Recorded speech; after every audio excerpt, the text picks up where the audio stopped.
Let me provide the latest travel rules for all passengers going to the Philippines, especially for unvaccinated passengers.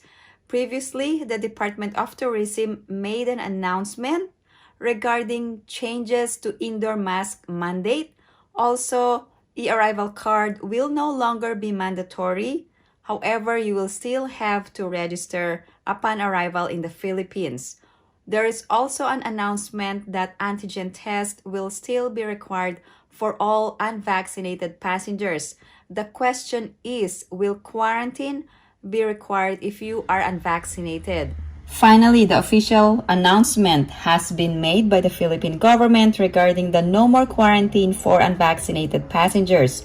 This is based on Resolution number 2, issued October 4, 2022. I think the date is wrong on this resolution. So for all unvaccinated passengers going to Philippines moving forward, only negative antigen tests taken within 24 hours prior to departure or upon arrival will be required for all unvaccinated passengers. Now, who needs to present the antigen test? All Filipinos and non-Filipinos 15 years old and older must have a negative antigen test. However, if you arrive in the Philippines and you get tested and you are positive, quarantine rules will still be observed. The lifting of restrictions is to convey openness and readiness to the world to receive tourists and also allow our country to receive tourists and investments. In addition, to give fellow Filipinos the chance to regain all livelihood and losses that were incurred during the pandemic. President Marcos said that we need to be at par with ASEAN countries. That's why he issued Executive Order number 7, allowing voluntary wearing of face masks in indoor and outdoor settings and reiterating the minimum public health standards. And this is good news for all travelers going to Philippines. Let's talk about the antigen test requirement for passengers who are unvaccinated. Previously, Cebu is accepting unvaccinated passengers. However, all major airports or all airports in the Philippines are now accepting unvaccinated passengers. The official announcement is that unvaccinated passengers can enter with a 24-hour negative antigen test prior to departure or upon arrival in the Philippines. I would suggest to take a negative antigen test within 24 hours prior to departure from country of origin, so you will have a hassle-free travel to the Philippines. There are exceptions for passengers who don't need to take a negative antigen test. Also, you must confirm with the airline and layover country if they are accepting unvaccinated passengers. So still, you must confirm with the airline. Here are the specific requirements for the negative antigen test for unvaccinated passengers, and this is based on IATF Resolution number 168. So the requirement is that either you must have a remotely supervised or laboratory-based rapid antigen negative test result, and this antigen test must be administered and certified by a healthcare facility, laboratory, clinic, or pharmacy or similar establishment.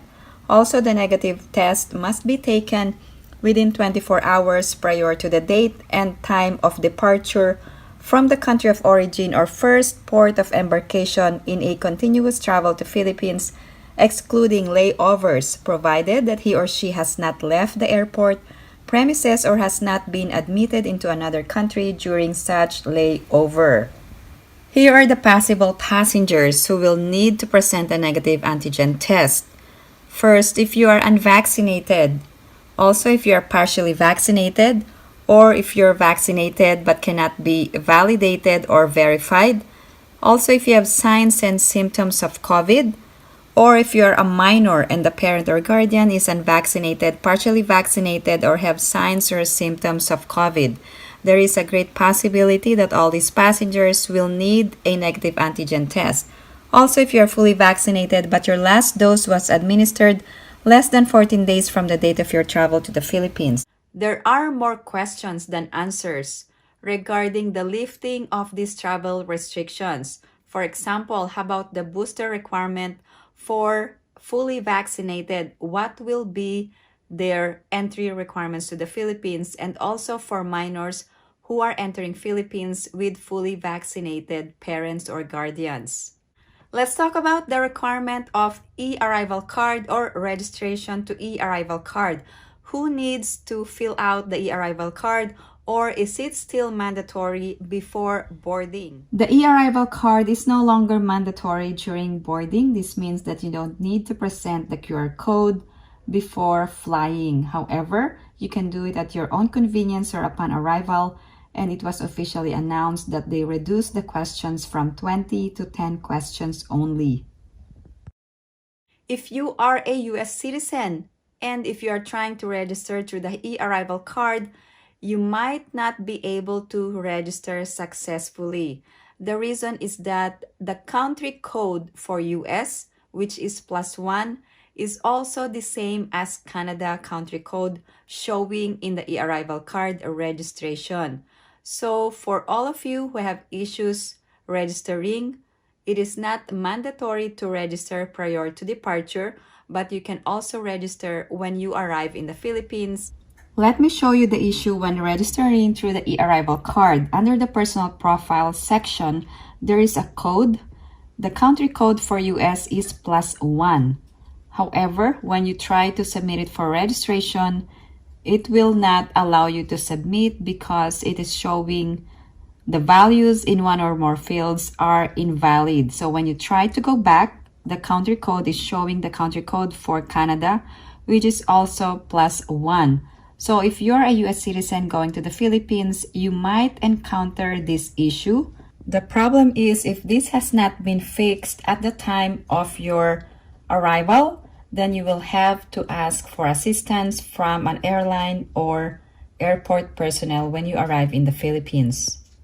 Let's talk about the lifting of the indoor mask mandate. There's actually an official announcement from the Philippine government through the Executive Order number 7. So it outlines when indoor mask mandate will be mandatory or when it can be encouraged. So let me provide the latest rules regarding the indoor mask mandate. Although Philippines has loosened up on the travel requirements, indoor mask is only optional throughout Philippines except in the following cases.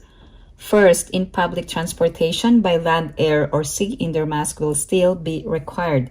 Second, indoor mask will still be required for medical facilities, including but not limited to clinics, hospitals, laboratory, nursing homes, and dialysis units. In addition, indoor mask will still be required for medical transport vehicles such as ambulance and paramedic rescue vehicles. On the other hand, mask will be highly encouraged for the following individuals. First, for the unvaccinated. Second, for those with comorbidities. In addition, also those immunocompromised individuals will be highly encouraged to wear a mask. Also, senior citizens. Senior citizens are those 60 years old and above. In addition, pregnant women are also highly encouraged to wear a mask for their protection.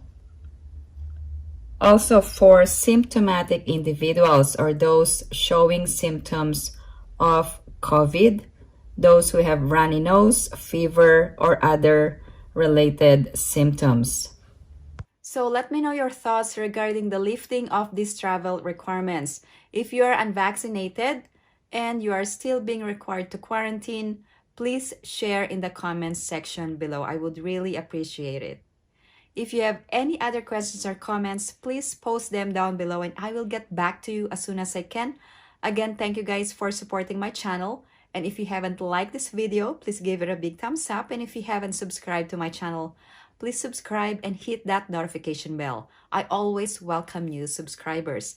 Thank you guys for watching. I hope everyone is staying safe and have a great day.